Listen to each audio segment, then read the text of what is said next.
We are 2 years removed from James Gunn's favorite superhero movie of all time, but don't worry, guys. He's going to do right by Superman. I hope it's good, though. I really do hope that it's good. But we're still talking about The Flash, which is wild that these stories are now starting to come out. Like, I guess now it's safe to finally say that, boy, that Ezra Miller guy, he's kind of a head case, right? But Ezra Miller blamed for Flash box office failure. I mean, he was a big part of it. Like, the film was really, really, really, really, really bad, though. Like, it was really atrocious. CGI was AIDS. Michael Keaton completely and totally phoned it in. And yeah, nobody was really excited to see Ezra Miller, let alone two Ezra Millers for a vast majority of the already bloated runtime. Like, that shit was almost 3 hours long. You couldn't pay me to watch that. But yeah, it was one of the biggest bombs in the year of a gigantic bombs in 2023. It's almost one of those atrociously bad films that almost flew under the radar because it was sandwiched between Indy 5, Indiana Jones and the Dial of Destiny came out just a little bit after that. And then right before that, actually, yeah, a couple months before, he had Ant-Man and the Wasp and Quantumania. He also had Elemental and Little Mermaid in on and around that time. God, 2023 was great. But then, of course, at the end of the year, you had, the Marvels. But it was tough all the way around, right? Because what was the conversation going on around in 2023? No. It wasn't that The Flash was bad, that Ant-Man was trash, and that, it was just all of those sexisms that just hated the Marvels. No. It's superhero fatigue. Right? Then how did you explain Mission Impossible Dead Reckoning bombing? Or how Guardians of the Galaxy almost made $900 million? It's superhero fatigue. Wait, what? No. It's almost like people want to go watch good stories. They don't want to be subject to crap. Yeah, no. But now we can at least be honest, or at least a little bit more so. But yes, Ezra Miller blamed for Flash a box office failure. He was a big contributing factor to this, as Variety edits comments to trash the fans. There's no fans of The Flash. What are we doing? And the aftermath of The Flash becoming one of the most notorious box office flops of 2023. It would have been of all time, if not for Dial of Destiny. Director Andy Muschietti has spoken candidly about the $200 million DC tentpole failed to connect with audiences. No. That budget was much higher than $200 million, bro.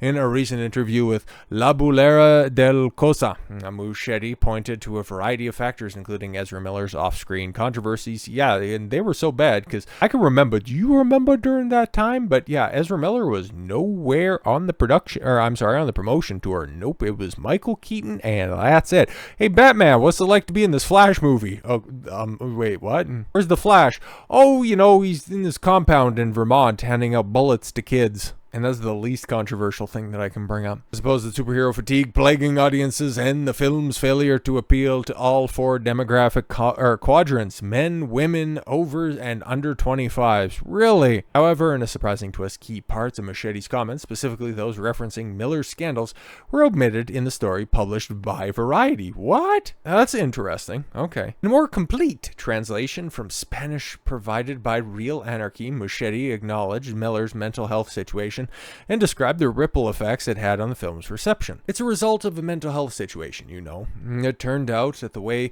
it turned out, let's say, he's dealing with a mental health situation, and when you make a movie, there are things that you just can't control. One of them is when the actors have a public relations crisis.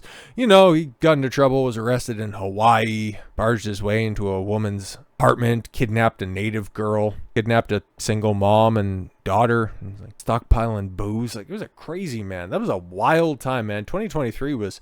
It was a fun time to be covering just the meltdown of pop culture. But anyways, I had in general a very good experience with him. Oh, okay, cool. Yeah, I bet you he's a fun party. Okay.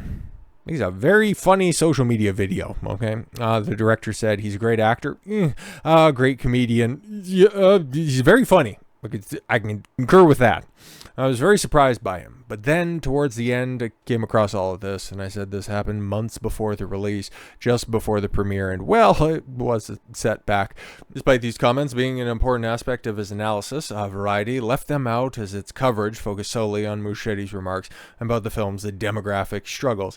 I could understand, if this was a specific, nuts and bolts and numbers specific outlet, but this is Variety, okay? They thrive on drama, so getting rid of the stuff of Ezra Miller's more flamboyant breakdowns, Oh, that's an ideological choice right there. The only mention of Miller's issues came at the tail end of the article, with Variety's Jack Dunn adding, outside of the box office woes, The Flash was plagued by lengthy delays and off-camera issues with star Ezra Miller. Well, that's one way to put it. Back when he was getting arrested, I'm a non-binary trans man, and I don't want to be searched by a man. I don't want to be searched by you. Touch my penis. Controversies surrounding Miller were significant and well documented and hilarious.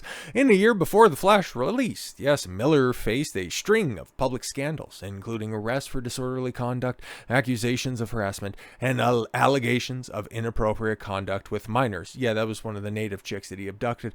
And the negative press surrounding Miller made headlines worldwide, casting a long shadow over the film's marketing campaign. Warner Brothers made controversial decision to stand by Miller because, yeah, this film was just too pricey to shit can like they did with Batgirl. They couldn't do that with The Flash. They were trying to, but they pulled out all the stops, including, getting James Gunn out there going, bro, this is the greatest film ever, until my next favorite best film ever comes out. James Gunn is just such a hack. Warner Brothers also managed to mitigate their superhero losses in 2023, because you remember they had Blue Beetle come out that year as well, but then everything was saved by Aquaman 2. It made like $400 million. It's wild. Anyways, that's probably why they brought back Jason Momoa to play Lobo. In his interview, Muschietti, now that I said that was kind of an offhanded remark, but he's one of the only carryovers from Zack Snyder's DCEU, and because Aquaman 2 wasn't an out-and-out total disaster, it still lost money after all, but it wasn't a complete loss. That's why he probably has a new job moving forward.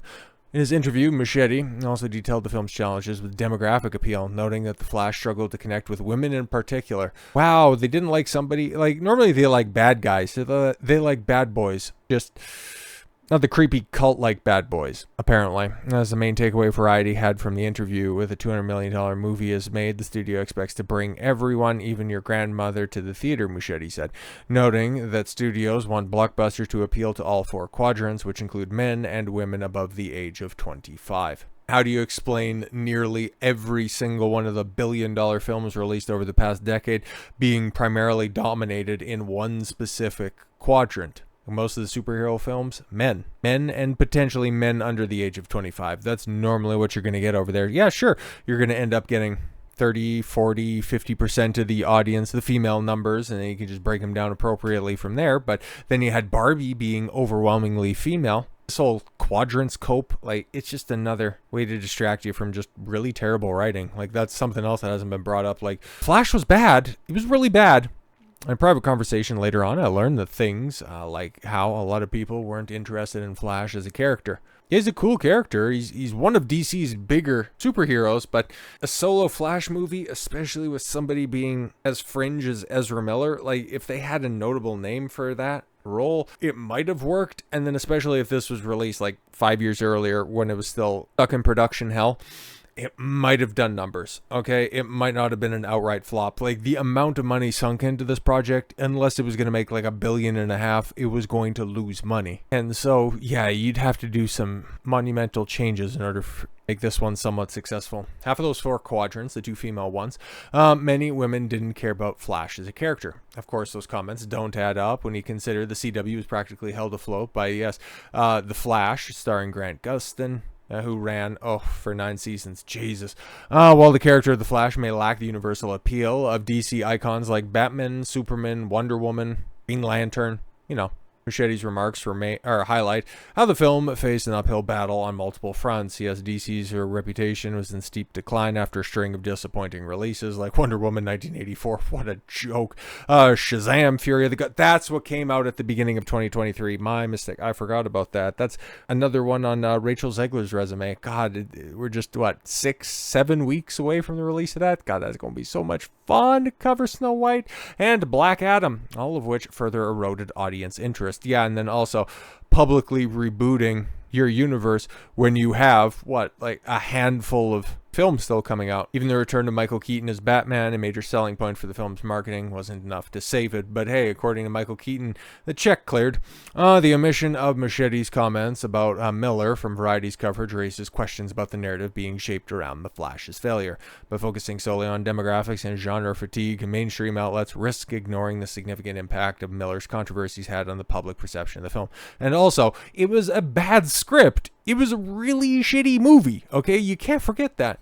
Muschietti's full comments suggest a more nuanced reality, one in which a troubled actor and a tarnished studio all contributed to the movie's downfall. Exactly. But when you take a look at bombs, especially ones recently, big budget films that come out, which ones have actually been like legitimate good films? Okay. Well acted, well written, second look gems. I legitimately can't think of one that flopped. I can think of a bunch of shit films that made a lot of money, but I can't think of one that was like a genuine 7 or 8 that has come out and flopped, that had a 9-digit budget. I cannot think of one. It's almost like, regardless of genre, however you're going to categorize these movies, if they are trash and they have a controversy, if they have another disclaimer on top of it, they're going to fail. It's going to be tough going for them.